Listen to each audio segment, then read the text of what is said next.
Chaco, Oprah d'Afrique. Merci.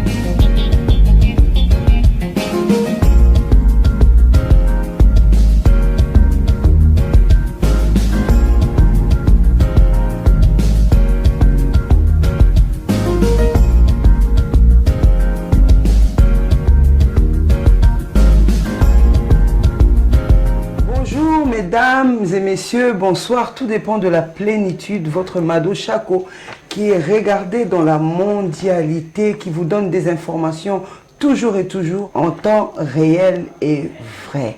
Aujourd'hui, je vous viens avec une nouvelle émission. Une nouvelle émission qui est là pour vous présenter des albums. C'est-à-dire, cette émission est intitulée « Il siège au milieu de la louange ». Aujourd'hui, je vous présente Frère Elio Ekaola qui vient avec son nouveau single Kotia Pointé. Avec lui, nous allons décortiquer cet album. Cet album qui se trouve déjà dans vos bacs sur YouTube.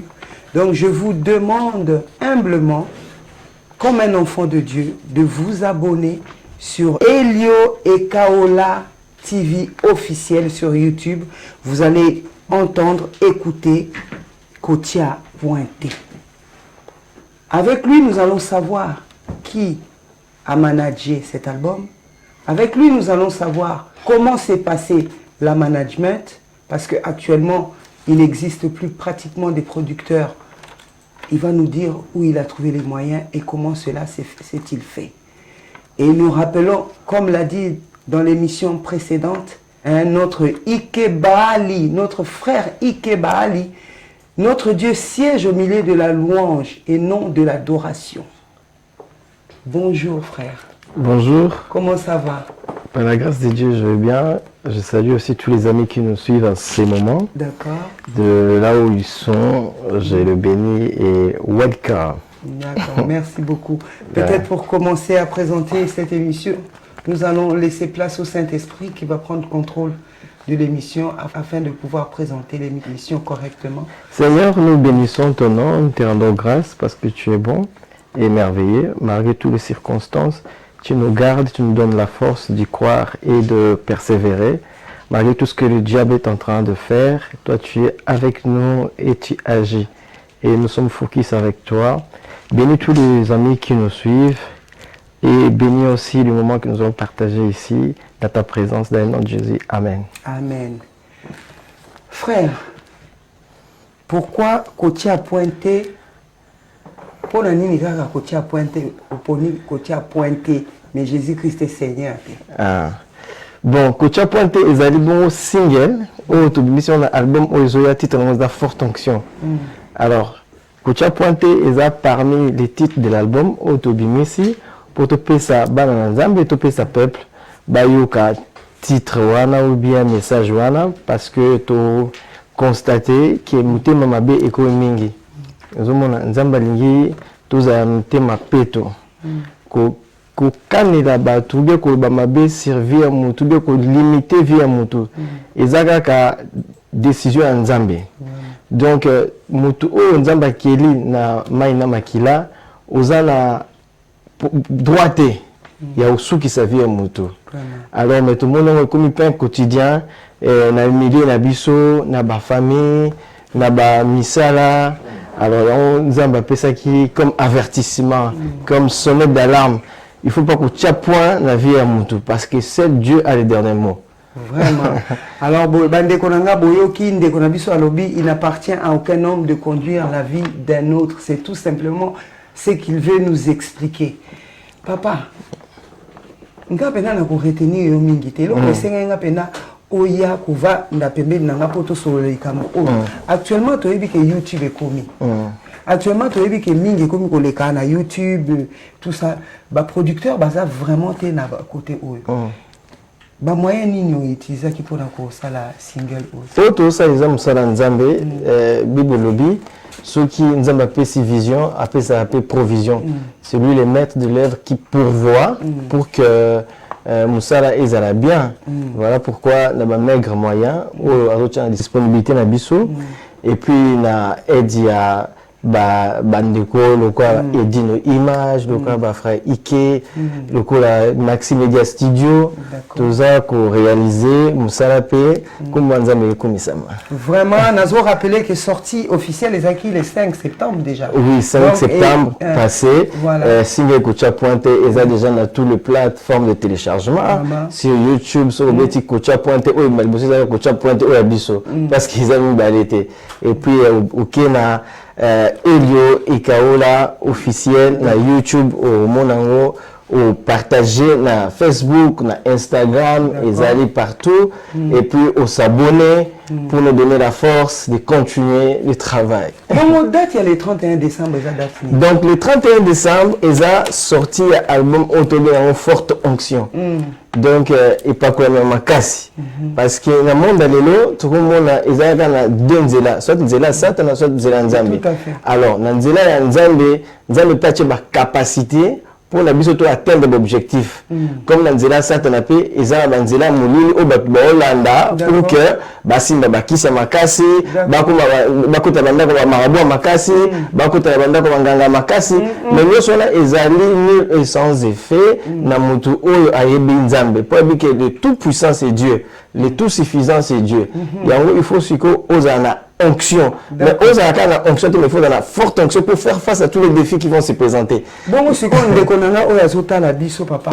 Yo ta la caméra expliquer bango na onction lingolo bani. Non, onction c'est une capacité surnaturelle on nzambe opé sa mutu en vue de l'œuvre du ministère pour assaler en fait. D'accord. Et ça même tout baka ils ont une batterie pour démarrer voiture.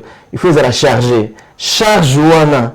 Ils ont la énergie électrique. Mais bien sûr que charge wana toujours en pas ensemble pour te payer sa vie, pour te communiquer guérison, pour te communiquer vie, puissance, résurrection tout. Ils ont là et pas ensemble oza électricité, moteur, oza charger sur batterie. Est-ce qu'on est moto vous bien la foi par exemple? On chose en foi té. Foi ils permettent biso to comme na onction. Voilà, OK. Mais onction, ils allaient le coup la colo banette, ils allaient, ils a forcité, onction, ils a dynamique, ils a le coup la zone de 4 na yo, pousser la puissance na pour que agir, ou faire face à ma défi, ou accomplir ba appel na yo na nguya pe na maele nyonso bwanya. En tout cas nyangwa sa vero mango yoyoki po ba bisenga balobi bandeko babite tuna po batu mingi lokwa bakomi kokima o musique mokili bakomo ya koyembela nzambe donc mona ye azana yepe na chante te azana yepe na eloko nzambe te mayeka koyembela nzambe na dolingo ozali boye encore lelo batu bakomo kotsa ba polémique po batu bayina na basala boye yango peut-être tieli batu ko tia pointé. Est-ce que titre wana ko tia pointé za quoi inciter batu plutôt pas à la haine ou quoi que ce soit? Batu tout va se payer dans l'autre. Ça veut dire qu'il y a 5 jours autour de ça, tout ça il y a plus de 2000 et quelques de vues. Ça veut dire que tu vas s'approprier dans l'eau pour que et comme la déclaration à la foi. Pour la mutu oyo azana la foi, il y a tout le monde na papa le logo chai pointé.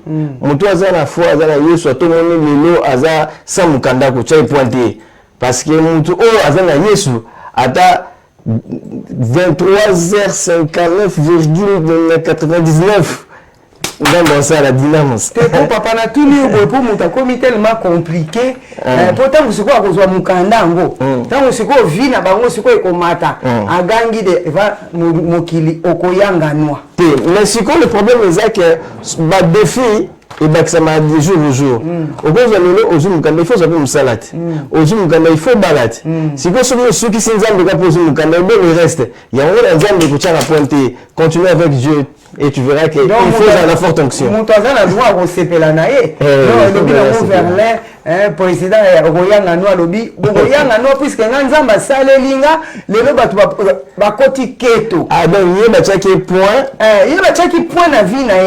Il y a des gens qui ont vu à Sepeli Nanzamba, à Seki Bango. À ce que vous avez un vaccin. Royanga Noa Bi, donc, on lima, donc, on lima qui était en Rosala, on a Nazalelo, donc, on a sali passe. Dans le sens où on a qui point la vie. Il y a des sepela il y a des sepela na mingi o baza négative o ba mema bakansaka ke bango bakotambusa vie ya mutu ntango bamoni sikoyo vie na yo ebongi basepeli te keto alors que il n'appartient vraiment à aucun homme de conduire la vie d'un autre selon les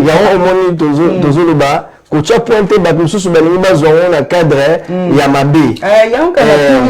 Parce que nzembo so baloki na kati toloba banga nzambe po kaka point nzambe mesara bon maintenant c'est alors la malédiction sans cause n'aura ni et sans effet sur toi. Papa moi on va expliquer pour comprendre. On comprend parce que mutu oyo bakocha point na vina ngate eza mutu oyo banga nzambe. Eza pe ke yo okene me masanga soko ozondi siko bien kwiti ale soka me tutio au début que non, il fallait battre pointer la vie, battre pointer la vie. Alors pour que tu pointer la vie, il faut t'emmener droit chemin. Si tu emmenes droit chemin, tu as la vie, moi qui me point de virgule.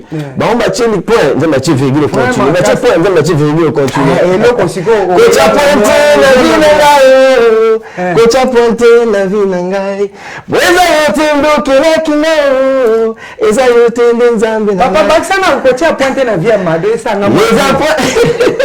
Tu as pointé la vie à Madé.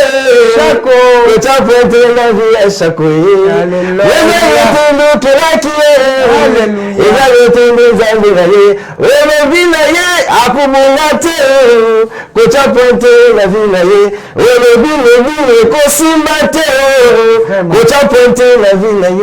Ah, ela, babosani, ezala nzamba yebie, bazobosana, ezala nzamba pona ye, maloba bangu na kosimba te, ona bomoyi na ye. Ah, yango bocha pointe. Vraiment, en tout cas, bandeko bolingo, na régie, na zo seng Edino TV bilengi, Willy, ya Willy. Ya Willy, boakela na biso kocha pointe. Kocha pointe kocha pointe na bomo ya l'artiste Kinal Malé. Kocha pointe na bomo ya Wayambo première dame. Yes. Kocha pointe na bomo ya Michel Mulongo inakolo. Amen. Brazzaville mobimba balobi bocha pointe na vie na bango. Bocha pointe na mboka na biso RDC la République démocratique du Congo. Papa, boakela na biso po meminga motema. Bocha pointe na bomo ya madoe. En tout cas, bandeko bolingo bino moko boyoki. Ka ndenge boyoki bayembi bocha pointe na via mado. Bocha pointe na via ya Edino Bilengi TV. Bino bocha ki point na le lion de la presse. Bocha pointe po bakangi kleboa na Europe de 12. Bino bocha ki point oh, Kinal Malé quoi avancer te. Do. Bino mbocha ki point oh, Mado Chakro, papa, nabiso Elio et Kaola. Yes. Le 31 décembre. Forte onction. Forte onction. Coming soon. Papa, quand tu as pointé na français, ça n'y Quand tu as pointé, ne met pas un point dans la vie des gens. Ça veut dire quoi? Il n'appartient pas à toi de conduire la vie d'un autre, par exemple. Voilà, en quelque sorte. C'est-à-dire de limiter la vie de quelqu'un. Voilà. C'est-à-dire que toi, comme tu n'as pas étudié, tu ne deviendras pas quelqu'un. Toi, comme ta famille n'est pas connue, tu ne feras pas ceci. Toi, comme tu n'as pas étudié, tu ne vas pas aller à gauche ou à droite. Il y a la famille qui m'a dit au sans effet au nom de Jésus, tu auras un enfant. Mais tout le monde a le droit au tchap pour la vie nazate, seul Dieu a le dernier mot. Et on te dit, et la parole de la foi et la déclaration, il faut tout le monde va s'approprier pour partager en haut. Donc il y a Facebook Elio Ekaola ou Olivier Ekaola, sur lequel Instagram Elio Ekaola OLV officiel, na YouTube Olivier Ekaola ou bien Elio Olivier Ekaola. TV, le monde en haut, et que vous allez pamboli pour yo montozo landa biso. Vraiment. Nous sommes arrivés à la fin pratiquement de notre émission. Vraiment à la fin. Papa Nalingina a posé une question. Nazomona, Nazomona kuna maman Françoise Lusingamou, la fille du guépard. La femme qui dérange spirituellement. Poani. Pour y azana nzambe. Azana onction. Amen. Siko alobi nangana tuna yo. Est-ce que nzembo oyo eko kata, eko rappeler ba prière oyo eko kata na ba lien ya ba ancêtre na ba vie ya ba tout lelo na 2020. Nzembo ezoyana message. Yo siko eloko faut ça là au exercer foi na yo. Bible lobby, si tu as la foi petite comme un grain de moutarde, tu diras à cette montagne, ôte-toi de là et jette-toi dans la mer. Ça veut dire, ceux qui foi na yo et c'est conjugué, na single o, que tu as pour le miracle est possible. En tout cas, vraiment, bandeko ba bolingo. En tout cas, il faut na sombe lango papa nanga.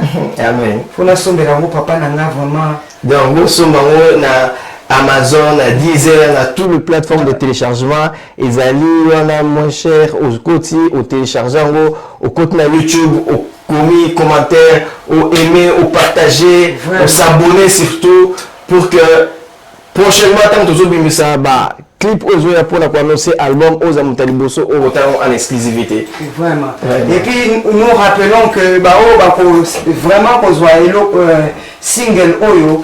En premier, Nzamba ko pambola bango akozala liboso na bango lokola alpha, sima na bango lokola omega pe kati ya bomo ila bango akobundela bango bitumba o alongela ki bango na ekouze il y a 2020 ans aujourd'hui.